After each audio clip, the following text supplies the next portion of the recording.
Elon Musk এখন কল্পনাকে বাস্তবে রূপান্তর করতে চলছেন, কারণ তার বানানো রোবট নিজেরাই রোবট বানাবে। अच्छा।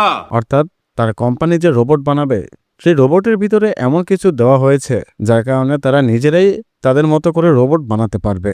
আর তিনি পৃথিবীর বাইরে অর্থাৎ মহাকাশে একটা নিজস্ব রোবট স্পেস হাউস বানাতে যাচ্ছেন। আর এর জন্য তিনি একটা নতুন কোম্পানিও খুলেছেন, যার নাম হচ্ছে টেরাফ্যাবস। এই কারখানা পুরো পৃথিবীর চিপ উৎপাদনকে পেছনে ফেলে দেবে। কিন্তু এখানকার মূল কাহিনীটা আসলে কি? তিনি কি আদৌ ওই ধরনের রোবট বানাতে পারবেন?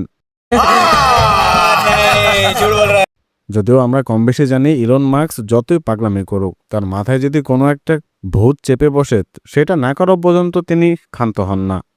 আর এর পিছনে তিনি খরচ করতে যাচ্ছেন $25 বিলিয়ন, যেখানে Optimus robot, Dojo training chip, SpaceX satellite সবকিছু চিপ এখন এক ছাদের নিচে বানানো হবে। আর এই চিপ দিয়ে যে রোবট বানানো হবে, সেই রোবটরাই আবার তাদের মতো করে রোবটদেরকে বানাবে।